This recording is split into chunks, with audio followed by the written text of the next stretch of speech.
는 윤보영 작가님을 모셔서 여러분들 이 특강을 들으시면 누구나 시인이 될 수 있으세요. 그래서 지금 귀 기울여서 잘 들어야 할 것 같습니다. 우리 감성 시인, 커피 시인이기도 한 윤보영 작가를 모시겠습니다. 큰 박수 부탁드립니다. 여성 시인이 아니다. 그래서 더 죄송한 커피 남자 시인 윤보영입니다. 여러분들 반갑습니다. 오늘 저는 여러분들에게 1시간이면 시인이 되는 공식을 특강으로 들려드릴 것입니다. 이 특강이 끝나고 난 뒤 여러분들은 이 출입문을 나서는 순간 여러분들 스스로가 나는 시인이 되었구나를 실감하게 될 것입니다. 저는 그동안 5,000여 편의 시를 발표했습니다. 3,000여 편의 시를 발표했을 때 10권의 시집이 나왔고 인터넷상에 나름대로 인지도가 올라가다 보니까 여기저기서 특강을 요청했습니다. 그 특강 준비를 위해서 그동안 제가 썼던 시를 정리를 했습니다. 그런데 특이하게 제 시에는 일정한 법칙이 있었습니다. 한결같이 윤보영 시인의 시를 어떻게 썼느냐, 독자적인 입장에서 다시 한번 되돌아봤을 때 한결같이 한 가지 공식이 적용되고 있었습니다. 그래서 그 공식을 중심으로 공식과 벗어나는 나머지 일부 시와 합쳐서 윤보영 시인의 감성시쓰기 10가지 공식을 만들었고, 지금 현재 전국 16개 시도를 대상으로 독자 만남을 겸한 시쓰기 공식 특강을 하고 있습니다. 부산, 대구, 대전, 청주, 춘천 등 곳곳을 다니면서 특강을 한 결과 특강을 들은 독자들 중에는 이미 많은 분이 시인이 되어 계셨고, 또 특강을 들은 독자분들이 카카오 스토리나 블로그, 동창회 밴드 등에서 그 공식을 적용한 글을 올림으로 인해서 모든 여론과 주목을 여론을 주도하고 있고 모든 주목을 받고 있는 그런 일약 스타가 되어 있었습니다. 이 공식을 여러분들에게 적용하면은 시를 쓰면 시인이 될 수 있다, 시집을 낼 수 있다, 이렇게 감히 여러분들에게 말씀드리는 것은 제가 10년 전에 이 감성시 시집 5권을 세상에 탁 던져놓고 워낙 많은 사람들이 윤보영 시인을 만나기를 원해가지고 1년에 딱 한 번 당신들을 만나줄 테니까 저희 시골집 마당으로 오라고 해서 그때 무려 350명이 월악산 자락에 찾아온 적이 있었습니다. 그러고 난 뒤에 다시 시 공부를 하면서 동시 공부를 했죠. 그 과정에서 특정인에게 나는 이제 감성시 짧은시 이런 거 안 쓴다, 동시를 쓰겠다고 했고, 왜 그러냐 하면요, 그 당시에 저는 사회적으로 많은 비판을 받았습니다. 윤보영 시인은 말장난꾼이다, 사람들을 마음만 콕콕 찔러놓고 책임도 안 지면서 마음만 들뜨게 한다, 이런 비판을 받았기 때문에 저는 다시 제 뿌리를 찾기 위해서 동시로 공부를 하면서 그렇게 감성시를 보고 감동을 받았던 한 사람을 선정해서 3년간 시 특강을 일주일에 한 번씩 저희 사무실 앞에 와서 점심시간마다 점심을 함께 하면서 지도를 했습니다. 3년 만에 신춘문예를 당선했습니다. 물론 그보다 2년 전에 제가 신춘문예를 동시로 먼저 당선했죠. 그러고 난 뒤에 그거 정도는 이제 나는 동시로 써야지 되겠다 했는데, 제 어느 정도 시간이 주어졌고 제 나름대로 일 때문에 제가 커피라는 스토리를 가지고 커피 시인으로 세상에 다시 7년 만에 나왔습니다. 그때 무려 7년 만에 전국에서 390명이 저를 보겠다고 찾아왔고, 그 시화전을 할 때 전시했던 것을 워낙 많은 사람들이 찾아와서 떼지 않았습니다. 그곳을 찾아오셨던 몇몇 분이 나도 좀 시를 쓰고 싶다 해서 이 시쓰기 공식을 전해드렸죠.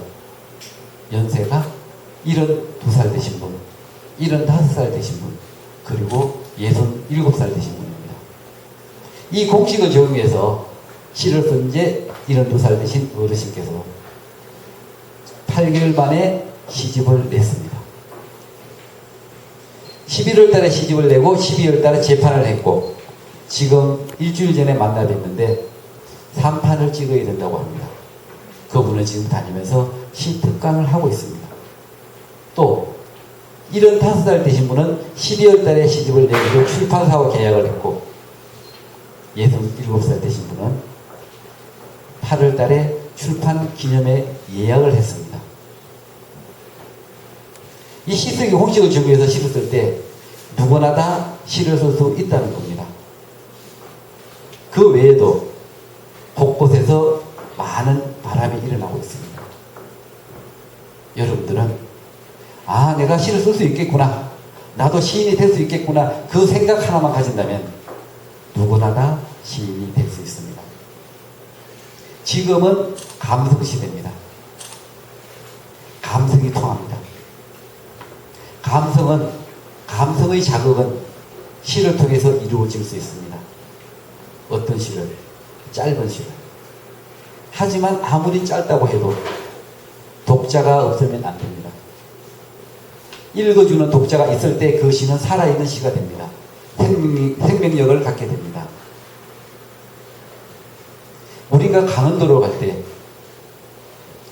미시령 고갯길을 넘어서 속초를 가는 경우가 있잖아요. 그런데 지금 터널을 뚫어서 고속도로를 통해서 지름길로 가고 있습니다. 비행기도 타고 가고 있죠. 그런데 지금 그렇게 지름길이 생기는데도 불구하고 미시령 고갯길 구비구비 넘어서 한 장도 모자라서 두 장까지 채워가는 그런 답답한 글을 써서 독자들에게 읽으라고 그랬을 때 과연 몇 명이나 읽겠느냐? 많은 사람들이 안 읽고 넘어갈 수 있습니다.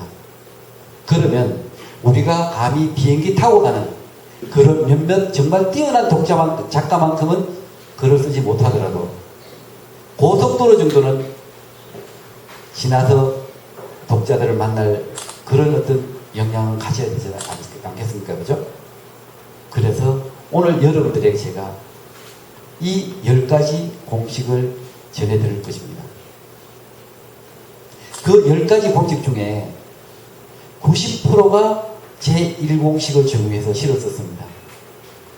1공식만 안다고 해도 여러분들은 내년 이때쯤이면 시인님, 제 출판 기념회 하기로 했는데 오셔서 제 시집 하나 받아가십시오. 이렇게 저한테 초대장을 보낼 겁니다. 그 제 공식을 적용해서 시집을 낸 네 분에게 제가 약속을 3가지를 했습니다. 첫째, 나는 시를 가르쳐 주는 게 무료다. 두 번째, 윤보영 시인한테 시를 배웠다고 얘기하지 마라. 세 번째, 정말 나중에 시집을 내게 되면 저한테 일시불로 수강료를 지불하되 시집 한 권으로 달라. 그래서 지금 잘 실천을 하고 있습니다. 시쓰기 공식 10가지 중에 첫째 공식이 있는 그대로 나열하고 마지막에 내 생각 한 줄 넣는 것입니다. 다른 거 없습니다. 있는 그대로 쓰셔야 됩니다. 많은 사람들이 시를 쓰라고 하면은 시를 쓰는 것이 아니라 정말 시를 씁니다. 읽어주는 시를 쓰는 것이 아니라 내 상상을 그리게 됩니다. 상상을 그리면 읽는 사람이 내가 있는 상상을 알 수 없습니다. 시가 뭐냐? 감동을 받았던 그 한 장면을 시인이 아름다운 글로 대신 표현해 주는 겁니다. 그런데 우리가 시는 옛날부터 시인들만 쓰는구나. 시는 어려워야지 시구나. 이런 고정관념을 갖고 있었습니다. 지금도 갖고 있죠. 내가 어떻게 시를 써? 하지만 정말 좋은 시는요, 내가 아무리 좋은 시를 썼다고 해서 그게 좋은 시가 되는 것이 아니라 독자들이 읽어보고 너무 좋다는 감동을 일으키는, 가슴을 울리는 시가 그게 진짜 시입니다. 감성, 앞에서 말씀드린 감성시는요, 두 가지로 구분을 할 수 있습니다. 감성시라기보다 짧은 시를 말씀드리면요, 첫째, 먼저 눈으로 읽고 얼굴에 웃음이 나오는 시, 짧은 시. 요즘 몇몇 분들이 인터넷에 쓰고 있죠. 그 시는 보고 피식 한번 웃음으로 인해서 하루에 쌓였던 스트레스가 풀린다고 했습니다. 또 한 종류는 눈으로 읽고 그 내용이 가슴으로 들어가서 마음을 울려가지고 여운이 하루 종일 남는, 감동을 주는 그런 시입니다. 윤보영 시인의 짧은 감성시는요, 두 번째에 해당됩니다. 읽고 난 뒤에 그 감동이 남아있는 시입니다. 요즘은 책을 가지고, 시집을 가지고 시집 읽는 것보다는 휴대전화를 이용해서 카카오톡이나 카카오스토리, 카카오 플러스, 밴더 이런 걸 가지고 시를 많이 읽습니다. 시대도 변했습니다. 이 변한 시대를 반영해서 금융회사에서 광고를 만들었습니다. 많은 돈을 들여가지고 기획사에다가 대한민국에서 가장 감성적인 시, 봄시, 여름시, 가을시, 겨울시 4편을 선정해서 탤런트 유효정 탤런트가 읽어주고 영상으로 30초짜리 광고를 만들으라고 요청을 했습니다. 대한민국에 있는 모든 시를 다 검토를 시작했죠. 광고회사에서. TV나 그 다음에 그 영화관에 찾아온 시라는 제목으로 영화를 보기 전에 거기 나오는 광고입니다. 많은 돈을 광고비로 드립니다. 정말 신중을 기해서 만들어야 될 뿐만 아니라 신중을 기해서 진짜 감동을 주는 시를 찾아내야 됩니다. 그때 찾아낸 시가 4편이 있었습니다. 첫 번째 봄시가요, 나태주 시인님의 시였습니다. 다음 여름시, 가을시, 겨울시를 선정해야 되는데 그 3편의 윤보영 시인의 시가 고스란히 다 선정되었습니다. 지금 여러분들은요, 영화관에 가서 영화를 볼 때, 고맙습니다. 영화관에서 가서 볼 때, 영화관의 대형 화면에 웃음비라는 시가 비 오는 소리와 함께 쫙 나옵니다. 가을에 그렇고, 겨울에 그렇고, 1년 내내 시를 만나게 될 것입니다. 누구시? 바로 여러분 앞에 있는 윤보영 시인의 시를 만나게 될 겁니다. 이 감동적인 사람들이 감동을 주는 시, 이 시를 쓰는 법을 여러분들이 지금 배우고 있습니다. 그와 같이 첫 번째 시가 있는 그대로 써주고 난 뒤에 마지막에 생각 한 줄 넣는 것입니다. 우리가 자녀들이 일기를 쓸 때 특히 초등학교 자녀들의 일기는 굉장히 많이 궁금합니다. 우리 아들이, 우리 딸이 요즘 어떤 생각을 하고 있을까? 괜히 어떤 사춘기 때문에 고민을 하고 있는 거 아닐까? 우연히 책상 위에 탁 일기장을 두고 갔는데 그 일기장이 궁금해서 펼쳤더니 엄마가 5만 원을 줘서 그 5만 원으로 친구들과 피자 파티를 열었는데 너무들 좋아했습니다. 다음에도 엄마에게 용돈을 받으면 친구들과 영화관을 가겠습니다. 이렇게 써놨다고 하면 주지도 않은 돈을 가지고 주었다고 써놨다면 앞으로 다시는 더 엄마는 그 일기장을 보려고 하지 않을 겁니다. 왜? 꾸밈으로 거짓으로 적지 않습니까? 우리가 시를 적으려 하면 시장을 써놓고 난 뒤에 끝날 때까지 시자에서 한 발짝도 나가지 못합니다. 꾸미려고 하니까 어떻게 쉬운 글을 쓰냐 하면요, 사진 찍을 정도의 한 장면을 거기 있는 내용을 그대로 적습니다. 적고 난 뒤에 마지막에 생각 한 줄 적는 것. 친구에게 문자 메시지를 보내듯이 그렇게 시를 쓰게 됩니다. 친구에게 받은 문자 메시지를 받았는데, 친구야, 오늘 비가 올 것 같아. 그래도 비가 오면 우리 분위기 좋은 카페 있잖아. 지난번에 갔던 그 우이동 카페. 거기 가서 우리 커피 한잔 마시자. 시간 되니? 이렇게 보내면은 정말 거기 있었지. 우리 오늘 시간 되면 가야 되겠다. 이런 생각이 나는데 처음부터 꾸미기 시작합니다. 시를 쓰라고 하면. 막 하늘에 막 이렇게 천둥이 치고 뭐 먹구름이 일더니 뭐 비가 오려고 하고, 비만 오면은 비를 좋아했던 친구 네가 생각나는데 너는 비만 오면은 우수에 젖어서 뭐 나만 생각하고 있었지, 막 이런 식으로 쭉 쓰다가 오늘 시간 되니 우리 우이동에 가서 커피 한잔 하자. 이렇게 하면 이거 지금 뭔 얘기 하는 거야? 이렇게 할 겁니다. 있는 것대로 간단하게 써주는 거예요. 우리가 가계부를 가지고 가끔 설명을 하는데요. 가계부에 대해서 시를 쓰라고 하면은 처음부터 가계부로 해가지고 끝날 때까지 가계부로 끝납니다. 5월달이지 않습니까? 수입이 100만 원입니다.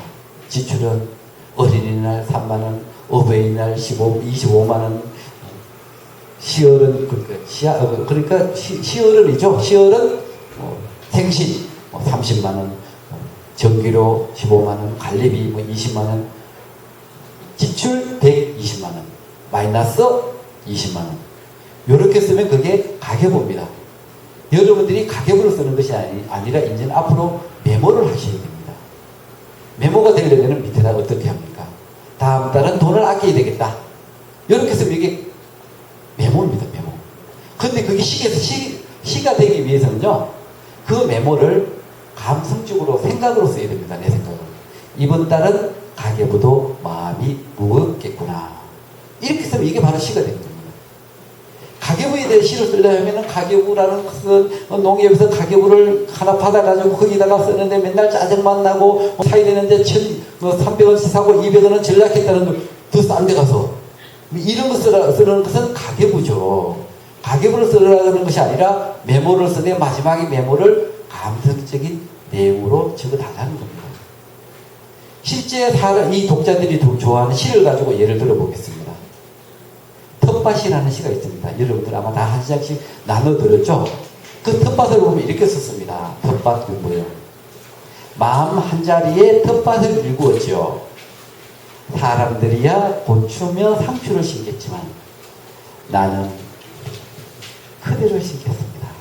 나는 당신을 심겠습니다. 텃밭을 일구어서 고추며 상추를 심는 것은 너무나 당연한 사실입니다. 마지막 감동적인 걸 한 줄은요, 당연한 것을 당연하지 않게 가야 됩니다. 당연한 것을 당연한 쪽으로 가버리면은 그것은 그렇지 뭐 나도 그랬지 뭐 이렇게 하고 공감만 하고 말지 거기에서 마음에 감동을 받지는 않습니다. 가지며 고추며 상추를 심겠다고 했으니 나는 오이까지 심어야 되겠습니다. 나는 가지도 심어야 되겠습니다. 라고 썼다면 그렇지 뭐 그래 이렇게 하는데 거기다가 느닷없이 갑자기 나는 그대를 심겠습니다. 난 당신을 심겠습니다. 이렇게 적어버렸더니 어머 이건 사랑이야. 날 좋아하는 거 맞아. 이렇게 감동을 해준다는 겁니다. 감동. 또 한편 더 예를 들면 이렇습니다. 선물이라는 시가 있잖아요. 선물 이건 뭐야? 자기 전에 이 말을 사랑합니다. 자기 전에 이 말을 곱게 포장했습니다. 꿈속에서 만나면 그대에게 주기 위해. 꿈속에 사랑합니다. 잠자리에게 들리기 전에 자기 전에 이 말을 곱게 포장했습니다. 이 말은요 누구나 다 할 수 있는 말입니다. 옛날에 우리 그런 말 했죠. 자기야 내 꿈꿔 이런 말 했죠. 자기야 내 꿈꿔라고 말했을 때 그 자체가 시라는 거죠. 그리고 마지막에 그냥 꿈속에서 만나면 그대에게 주기 위해서 이렇게 생각 한 줄을 감성적으로 적어주니까 대한민국에서 가장 값비싼 선물이 되었습니다. 자기야 내 꿈꿔라고 했을 때 그게 만약에 시가 된다면 이렇습니다. 자기야 내 꿈꿔 어제 내가 당신 꿈꾸었으니 그러고 난 뒤에 제목을 부탁 이렇게 적으면 그것도 시가 된다는 거죠. 꾸며서 적을 필요가 없다는 거죠. 꾸며서 적으면은 읽는 사람마저도 꾸며서 읽게 되기 때문에 그 꾸밈의 의도를 잘 모릅니다. 이게 헤어지자 그러는 것인지, 이게 다시 만나자고 하는 것인지, 꾸며놓으면은 꾸민 것을 열어보기 전에는 잘 모른다는 거죠. 그러면 독자는 마음대로 상상을 하는데, 한 곳으로 당연한 쪽으로 상상을 하기 때문에 그게 감동을 줄 수 없다는 거죠. 예. 우리가 문학 소녀나 어떻든 우리가 소녀 시대로 들어가면은 들판을 이렇게 가다 보면요, 크로버밭이 있지 않습니까? 크로버밭이 있으면은 이렇게 다 고개를 숙여서 이렇게 보게 됩니다. 무엇을 보려고 하냐면은 네잎 크로버를 찾으려고 그렇습니다. 근데 그 네잎 크로버를 가지고 시를 쓴다면은 들판에서 네잎 크로버를 찾은 적이 있지요. 하지만 지금은 내 가슴에서 찾고 있습니다. 내 마음에서 찾고 있습니다. 그때 생각이 행운이니까요. 이렇게 있는 그대로 써주라는 거죠. 만약에 지금 이 현 상황을 가지고 시를 쓴다면요, 주황색 옷을 입고 오신 분이, 주황색 옷을 입고 오신 독자, 검은색 옷을 입고 온 독자, 빨간색 옷을 입고 온 독자, 하얀색 옷을 입고 온 독자, 독자들이 시 강의를 듣기 위해 모였습니다. 가슴마다 같은 꽃을 피웠습니다. 감동이라는 꽃 말입니다. 이렇게 하면 시특강이 시가 되는 겁니다. 그렇게 시를 쓰라는 거죠. 있는 그대로 그렇습니까? 주황색 옷을 입고 오셨습니다. 검은색 옷을 입고 오셨습니다. 빨간색 옷을 입고 오셨습니다. 하얀색 옷을 입고 오셨습니다. 하지만 가슴마다 같은 꽃이 피었습니다. 감동이라는 꽃 말입니다. 이렇게 시를 쓰면 된다는 거죠.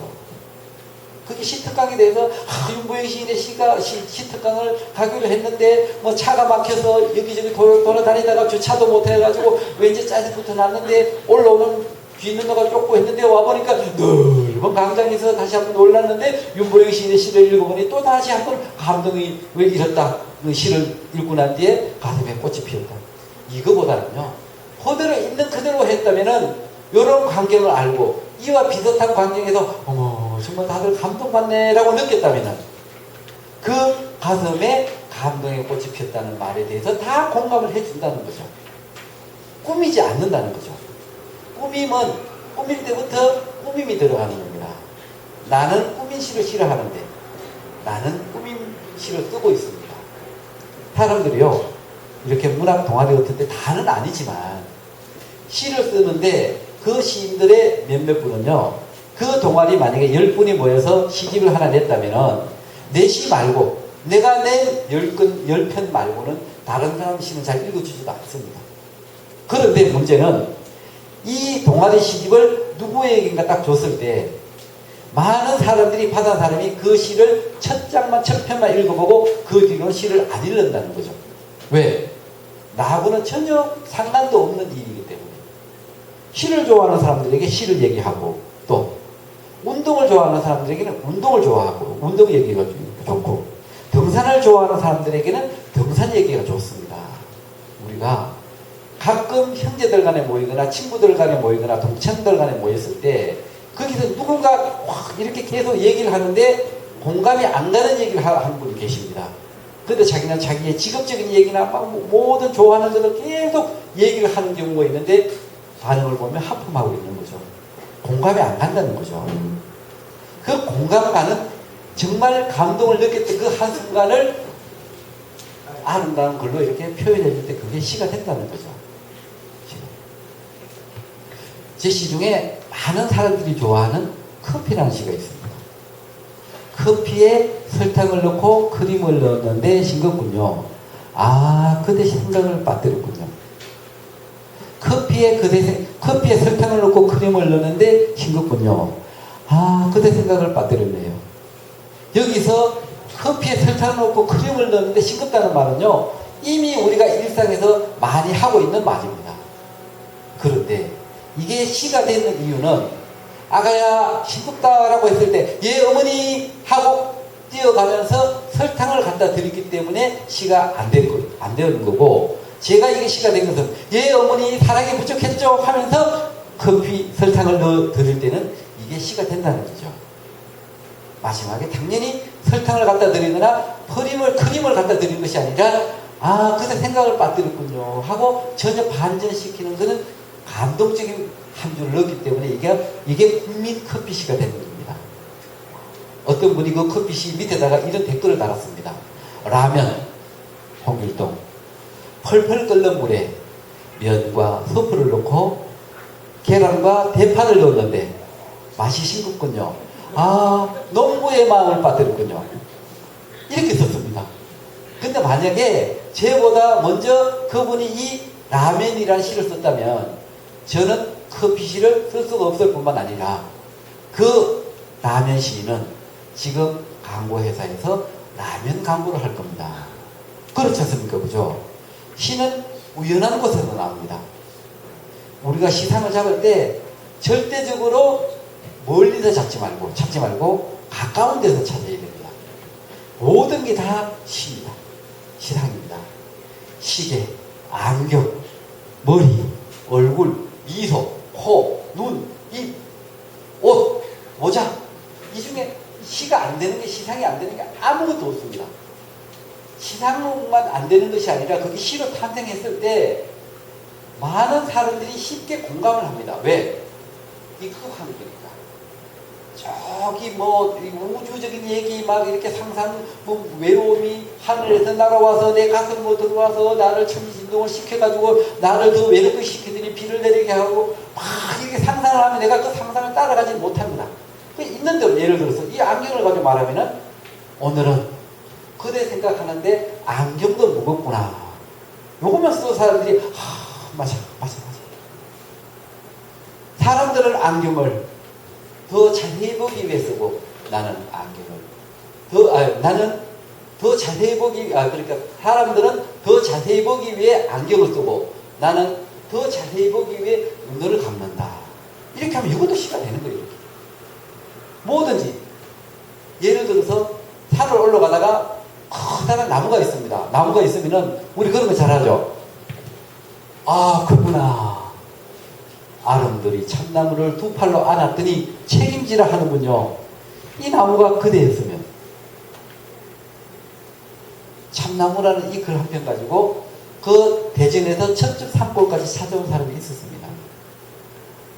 시를 일상에서 시상을 찾는 거고 제목은 10번이면 10번, 20번에 20번 다 수정할 수 있습니다. 제목이 시까지 됩니다.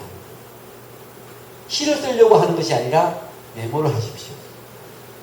시를 쓰면은요, 난 이제 시를 쓰기 시작했어. 이제 시를 쓸 수 있어. 라고 해가지고 시를 쓰면은 가족들 고생시킵니다. 시를 한 번 써놓고 난 뒤에 남편한테 아내에게 막 읽어보라고 합니다. 처음에 딱 보고 답답하죠. 좋네. 좋아. 다음에 또 앞에 써가지고 이것도 한번 읽어봐. 이것도 좋네. 또 읽어주고. 또 보여주고. 이렇게 하면 나중에 짜증나죠. 아유, 나 됐다, 그만. 다 좋아. 시집 내라. 이렇게 하죠. 그런데 정말 좋다면은, 묶음이 와서 어깨너머로 보다가, 자기야, 이거 좋다. 당신 이 시집 내면은 내가 시집 내줄게. 돈 내가 줄게. 그러면서 아내 몰래 제 힘주척 들 겁니다. 나부터 감동을 받았으니까. 그런데 한 편 읽어주는데 5천 가다가 3천원에서 5천원 가다가 심지어 나중에 안 되면 10,000원을 줘도 안 읽으려고 합니다. 왜? 10,000원 받고 20,000원을 지 스트레스 받는데 누가 읽으려고 하겠습니까? 지금 우리 그런 거를 써가지고 막 남편한테 가족들한테 막 읽어보라 합니다. 그런 거 많이 있습니다. 그것이 아니라 그게 뜬구름 잡기 식으로 이렇게 상상을 해서 가져오는 시가 아니라 일상에서 지금 꽃다발이 하나 있잖아요. 그죠? 이걸 가지고 그냥 그대로 쓰십시오. 아니, 당신이 왜 여기 앉아있지? 끝입니다. 그렇잖아요. 아니, 당신이 왜 여기 앉아있지? 당신 어쩌습니까? 꽃이라는 얘기잖아요. 그렇잖아요. 그죠? 나중에 뒤에서 얘기하지만 이 갑자기 파리가 이렇게 한 마리 앉아있어요. 신경 쓰이죠? 타기 흔들죠? 그럼 뭡니까? 이 생각이 딱 정지되잖아요. 그대 생각 방해한 파리를 꾸짖었더니 두 손 모아 비는 건요, 어떻게 할까요? 100여 명, 200명, 200명 다 댓글로 한번 봐주세요. 파리줄을 잡으세요. 에페큐를 치세요. 이렇게 한 사람 한 명도 없습니다. 다 봐주세요. 귀엽잖아요. 다 귀엽잖아요. 파리 용서제 때문에 많이 받았습니다. 제가 댓글 하나 이렇게 글 하나 딱 올리면요, 보통 순식간에 5분 만에 300개의 댓글이 달립니다. 다 300명이 다 봐주세요. 귀엽게 웃으면서 너무 예뻐요, 예뻐요. 다 파리가 귀엽다고 다 봐주라는 거죠. 왜 그게?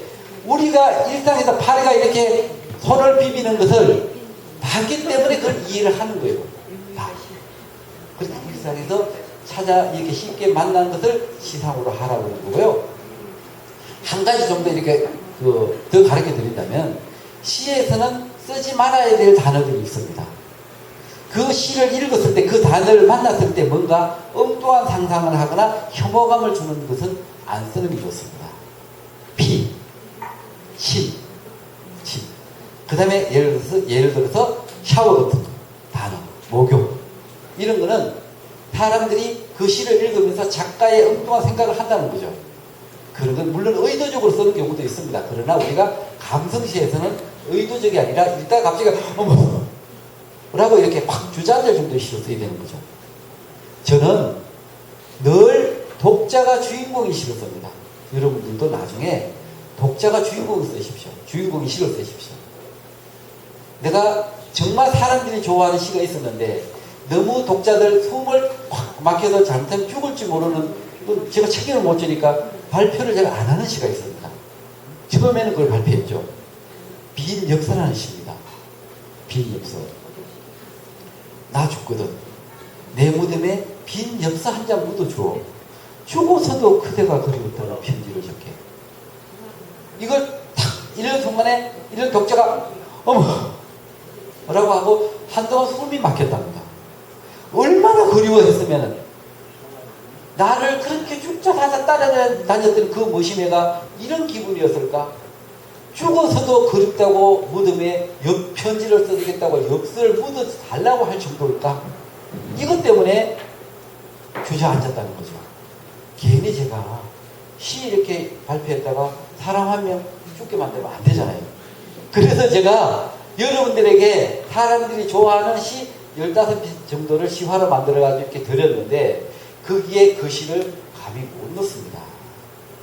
대학로의 그 문학단체에서 시화전을 열 때 제가 못 모르고 그 시를 줬습니다. 그 단체에서 그 시를 시화를 만들어 전시했다가 다 50명의 이 시화들은 다 답답한 시다 보니까 그 가운데 한 편 있는 그 시화에 덜덜이고 썼다고 하소연을 많이 받았던 시인데, 그렇게 어떤 분이 나 죽을 뻔했다는 그 말 때문에 제가 잘 발표를 안 하는 것입니다. 그것도 마찬가지입니다. 우리가 이 사람들이 돌아가셨을 때 이 입에다가 엽전 같은 것도 넣어주고 이렇게 하지 않습니까? 그죠? 야야 나 죽거든. 난 커피가 너무 좋으니까 나중에 나올 때 찾아올 때는 커피를 가져온나 얘기하죠.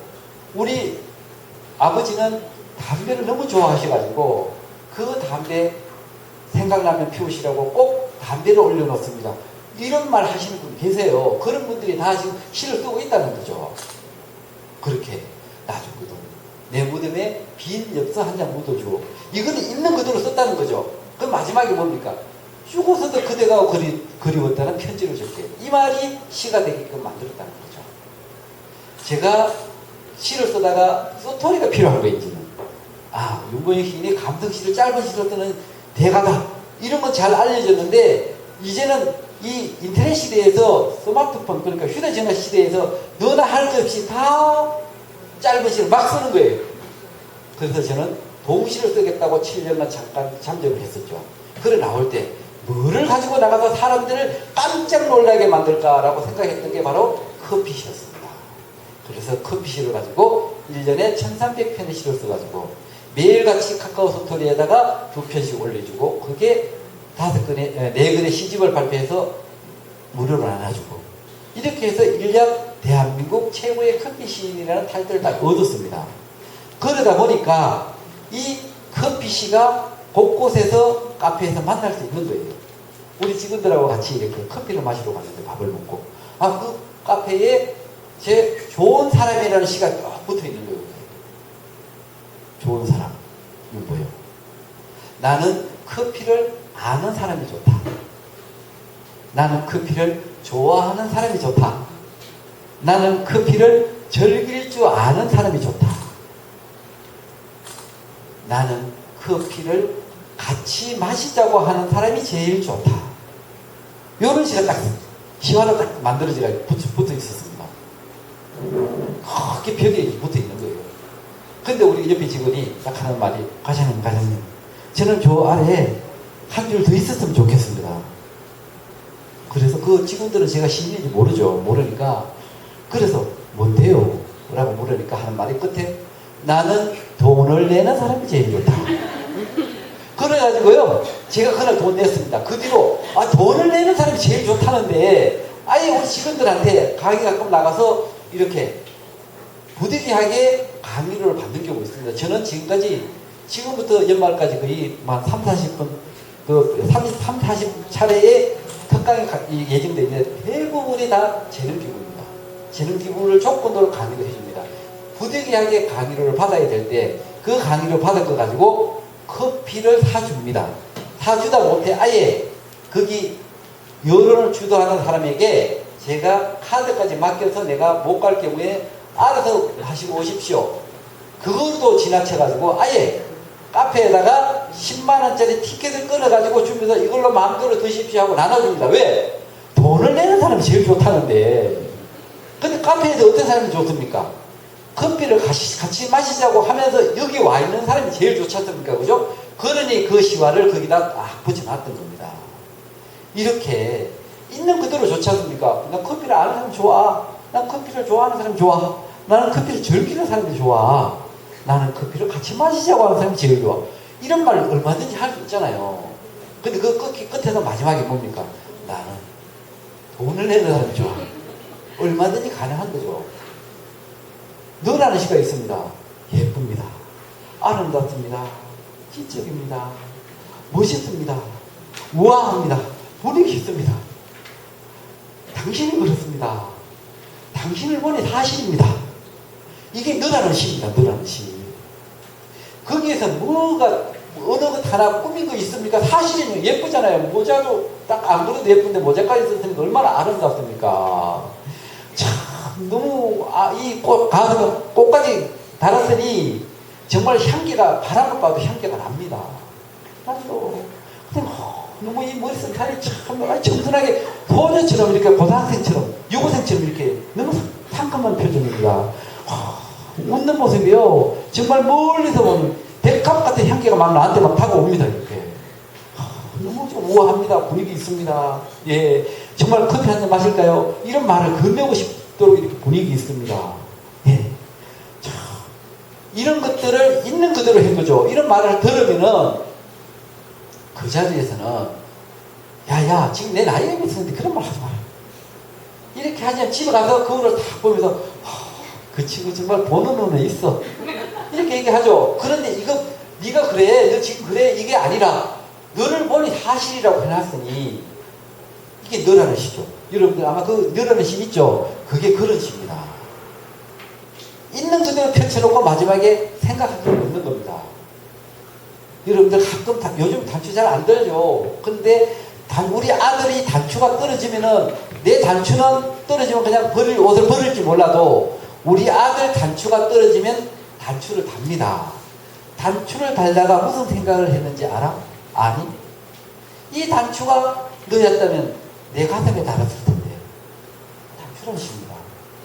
거기서 뭐가 꾸민 게 있습니까? 꾸미지 않았습니다. 있는 그대로 사실도 적었습니다. 이 단추시를 단추 가게 사장님이 단추시를 커다랗게 써가지고 단추 가게에 달았다가 단추 사러 온 사람들이 단추는 살 생각 안 하고 그 사진만 찍어가지고 하나요 시인님하고 댓글을 달았는데요. 3개월 뒤에 다시 댓글을 달았습니다. 시인님 단추시를 사진으로 찍어가서 스토리에 올려가지고 그 단추시를 보겠다고 사람들이 몰려와서 단추 우리 가게 대박 났어요. 고맙습니다. 한번 서울 가서 제가 밥 한번 사드릴게요 해가지고 무의동 백난에 직접 찾아오셔가지고 저한테 식사를 대접한 그 단추 가게 사장님이 계십니다. 직접. 거기서 뭔가가 꾸몄습니까? 단추를 달다가 무슨 생각을 했는지 알아? 얘는 맨날 장난이 왜 이리 심해. 단추를 떨어뜨렸으면 단추를 주워와야지 똑같은 단추를 달지. 이런 생각을 하잖아요.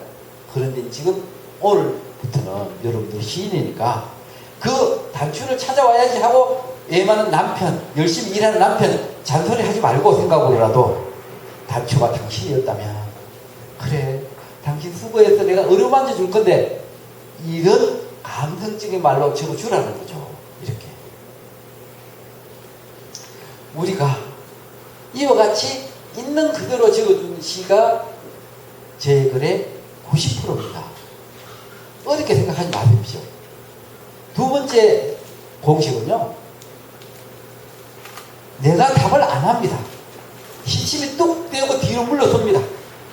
물러서고 난 뒤에 독자로 하여금 그 시에 대한 답을 하도록 만듭니다. 이 시를 듣고 혹시 공감이 간다면 여러분들께서 박수를 쳐도 됩니다. 어쩌면 좋지라는 시가 있습니다. 어쩌면 좋지. 자다가 눈을 떴어. 방 안에 온통 네 생각들이 떠다녀.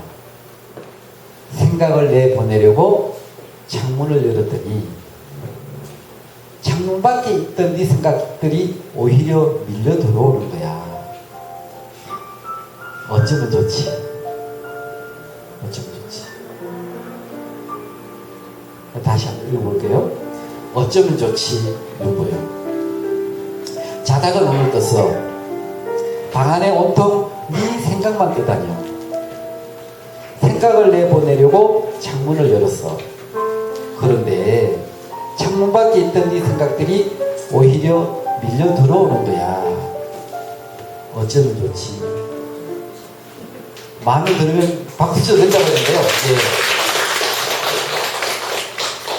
예. 오늘 지금 박수 친 사람들은요, 감성이 중학교 1학년 소년 감성입니다. 그런 아직은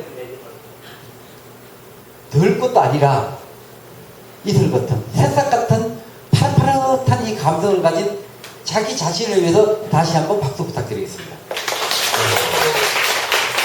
이 글이 중학교 1학년 국어책에 나와 있는 시입니다. 그러니 중학교 1학년 감성을 가졌다고 해도 그게 거짓말이 아니라는 거죠. 예.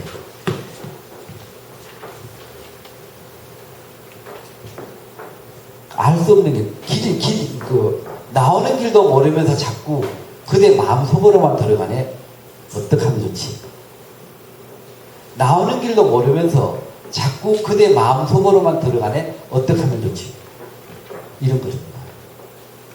어떡하긴요? 계속 들어가야죠. 나오는 길을 미리 생각하고 들어간다면 그거는 사랑이 아니라 오탄한 사기죠. 한 달만 얘 사귀고 난 뒤에 그 내 생일 선물로 받고 얘 찰 거야 라고 하면 그건 사기죠. 정말 빨간 고추를 따오라고 소쿠리를 내민 엄마의 그 소쿠리를 받아들고 고추밭에 가서 파란 고추가 아니라 가지며 오이까지 따올 정도의 그런 마음입니다. 어떤 마음? 우리 중학생, 초등학교 학생들이 첫 이성에 눈뜨는 그런 사춘기적 사랑 말입니다. 나오는 길도 모르면서 자꾸 그대 마음속으로 들어가네. 어떡하면 좋지? 그 제목을 어떡하면 좋지? 그리고 이렇게 답을 독자들에게 툭 던진 겁니다. 아까 소개해드렸죠? 그대 생각 방해한 파리를 부지렸더니 두 손 모아 비는군요. 어떻게 할까요? 어떻게 할까요? 답을 독자들에게 툭 던져놓고 난 한 번 탁 뒤로 물러서 이거 판장에 딱 끼고 보면은 용서해주세요 시인님, 귀엽잖아요. 한 번만 봐주세요 시인님. 이렇게 다들 얘기하는 거죠. 누가 답을 하느냐? 독자들이 답을 한다는 거죠. 그때 생각 더 넣게 내 가슴을 수술해달라고 하면 의사는 뭐라고 할까요? 뭐라고 하기는요, 웃고 말겠죠. 그게만 진짜로 그렇게 가서 막 이 수술을 해달라면 큰일 나겠지만 쉬니까 이해가 가는 거예요. 그렇게 내가 답을 하지 않고 툭 던지고 난 뒤에 답을 독자들이 생각으로 하게끔 하는 그런 방법이 있을 수도 있습니다. 또 한 가지 방법은요. 이미 알려진 얘기거리에 감정 넣기라는 법이 있습니다. 이것은 이 격언이나 교훈이나 뭐 이렇게 속담 같은 데다가 마지막에 내가 생각을 한 줄 넣는 겁니다. 여러분들 나중에 시를 쓰게 될 때 가장 경계해야 되는 거는요. 가르치려고 하는 글, 교과서적인 착한 글, 그리고 강요하는 글, 그 다음에 교훈적인 글, 이런 글을 쓰면 그건 절대 안 됩니다. 사람들이 싫어합니다. 어떤 정도로 싫어하냐면요. 시인님이나 잘하십시오.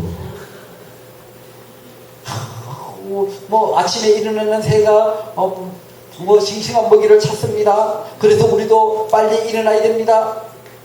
시인님만 빨리 일어나십시오. 나는 좀 더 자야 됩니다. 어젯밤 야근했습니다. 그렇게 하는 거죠. 하지만 뭔가 이미지적인 것을 대입시켜서 일어날 수밖에 없게끔 시를 만들어야 된다는 거죠. 그렇게 하기 위해서는 이미 알려진 얘기거리, 그거 가지고 얘기하면 그렇습니다. 밑빠진 독이라는 얘기가 있습니다. 요즘은 시골집에 이렇게 빈집이 되고 나면은 독이 이렇게 남습니다. 그 독은요, 고물상을 하시는 분이나 안 그러면은 좀 이렇게 집을 이제 전원주택 짓고 거기에 장식용으로 독을 가져가는데 깨어진 독은 밑빠진 독은 가져가지 않습니다. 그런데 시에서는 이 밑빠진 독도 필요합니다. 사용이 가능합니다. 어떤 식으로 사용 가능하면 이렇습니다. 밑빠진 독 문보요. 그대 생각 담아도 끝이 없는 걸 보니 내 그리움은 언제나 밑빠진 독인가 봅니다. 그림을 넣는데 계속 넣어도 끝이 없으니 그게 밑빠진 독이라는 거죠. 이렇게 이어가는 거. 우리가 어떤 말을 또 합니까? 논에 돌멩이 함부로 던지지 마라. 개구리 이만 깨진다. 뭐 이런 말도 뭐 그런 말도 하는 게 있잖아요, 그죠? 아무렇게나 말 툭툭 던지지 말라는 얘기, 그 말에 상처 있는 사람이 있다. 이걸 그렇게 빗대어서 이렇게 얘기하는 수도 있죠. 그런데 그걸 가지고 이렇게 알려진 얘기까지 가지고 좀 이렇게 가져온다면 이런 거를 썼습니다. 사랑의 깊이가 궁금해서 마음에 돌을 던진 적이 있었죠. 그때 생각할 때마다 지금도 가슴이 뛰는 걸 보니 그 돌 아직도 내려가나 봅니다. 그렇게 알려진 다 아는 얘기를 가지고 쉽게 풀어서 쓰는 경우도 있었습니다. 그 다음에 콩깍지가 씌이면 보이는 게 없다는 말이 있습니다. 콩깍지 씌이면 보이는 게 없죠. 다 내가 만약에 그림을 그리겠다면 모든 게 다 그림만 그리고 싶어집니다. 바둑을 막 두시는 분은요, 벽에 유리창 이렇게 칸막이처럼 바둑판처럼 된 거 보고도 거기다가 톡톡톡 돌 넣는 소리가 들릴 정도로 그렇게 몰입을 합니다. 좋아하는 사람이 딱 생기면은 정말 콩깍지가 딱 씌어버리면은 무슨 말을 해도 듣지 않습니다. 그 사람만 고집을 합니다. 콩깍지가 씌이면은 보이는 게 없다 했죠. 하지만 나는 콩깍지가 아니라 콩밭입니다. 하지만 내 마음은 콩깍지가 아니라 콩밭입니다. 뭐 이렇게도 쓴다는 거죠. 왜? 콩깍지만 씌워도 보이는 게 없는데 콩밭이니까 뭐 더 말하려니까 뭐가 있겠습니까? 그죠? 그렇게. 아까 얘기했죠. 자기야 내 꿈꿔. 이런 말 입에 알려진 얘기잖아요. 어제 내가 당신 꿈꾸었으니 왜 부탁? 이렇게 가는 거죠. 네. 그런 말 하죠. 사랑받기 위해 태어난 사람. 당신은 사랑받기 위해 태어난 사람. 그래서 나는 당신을 사랑합니다. 뭐 그렇게 쓰는 거예요. 그렇게 쓰면 다 그게 시가 되는 거예요. 이렇게. 사랑이라는 시가 있습니다. 사랑은 받는 것보다 주는 것이 행복하다고 했습니다. 그래서 내가 행복한가 봅니다. 나는 뭡니까? 사랑을 주고 있는 거죠. 이렇게. 그렇게 알려진 얘기거리에다가 마지막에 이렇게 생각을 한 줄 넣음으로 인해서 이게 시가 되는 겁니다. 하지만 이렇게 세 가지 시 공식을 여러분들에게 10가지 중에 먼저 3가지를 소개했는데 그 중에 90%는요 1공식 꾸밈없이 메모하듯이 친구에게 문자 메시지 보내듯이 있는 사실대로 적어주고 난 뒤에 마지막에 그래도 친구야 나에게는 너밖에 없어. 오늘은 왠지 네가 꽃으로 보이니 이렇게 마지막에 생각 한 줄을 이렇게 시적으로 딱 넣음으로 인해서 이게 모든 게 다 시가 된다는 거죠. 어떤 분이요 제가 대전에 와서 시 특강을 하는데 딱 특강을 끝나자마자 이분이 벌떡 손을 들고 일어나더니 시인님 왜 이제 나타나셨습니까? 하루만 좀 더 빨리 만났으면 좋았을 텐데 왜 그러십니까? 라고 물으니 그분이 그날 토요일 날 조찬 특강을 했습니다. 8시부터. 그러니 그분이 나오실 때 뭐 이제 며느리까지 있다 보니까 아마 한 그 60 정도는 되신 것 같아요. 근데 그분이 하시는 말씀이 오늘 이 특강을 듣기 위해서 아침 7시에 김치찌개를 끓여서 남편에게 밥을 이제 아침상을 차려드렸는데 남편이 딱 첫 손을 뜨자마자 너무 쉬어 라고 하더랍니다. 그래서 이 양반이 간이 배밖에 났구만 하고 소리를 탁 치면서 설거지도 안 하고 그냥 특강을 나왔다는 거죠. 내가 만약에 시인님 강의를 조금이라도 좀 더 빨리 들었다면 이렇게 적었을 텐데요. 어떻게 해요? 김치가 너무 쉬어 여보 내 사랑이 너무 익었죠? 이렇게 들을 거라는 거죠. 그래서 제가 그거 남편한테 문자 한번 보내보세요 라고 했더니 아들하고 며느리하고 남편하고 그분하고 4명이 하는 단체 카톡이 있었는데 거기다 딱 올렸더니 며느리가 답글을 달았는데 키읔 달았습니다.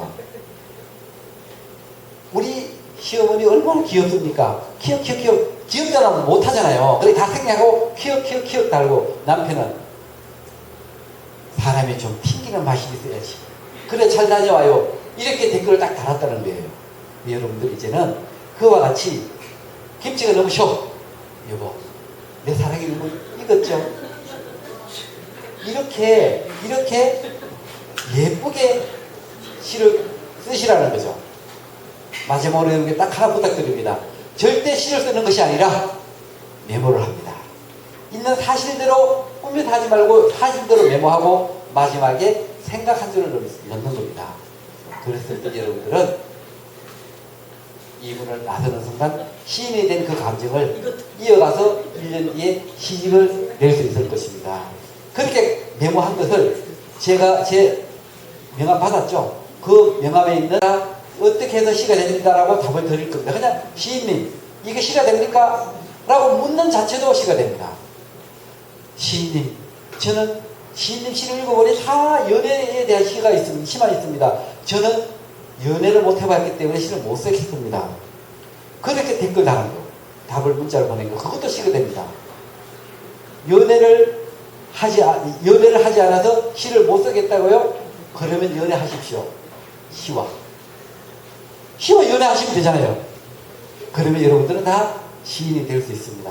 이렇게 간략하게 1시간에 시인 되는 공식 특강을 마치고요. 혹시 질문이 있으면 질문을 받고 이어서 시낭송 듣고 토크로 이어지겠습니다. 뭐 질문 있으면 질문해 주십시오.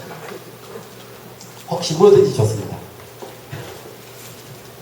질문이 없으면요 다 시인이 된 걸로 알고 이렇게 여기서 마치기로 하고 이제 그 사회자님께 마이크를 넘기고 시낭송 이어지도록 하겠습니다. 예, 고맙습니다.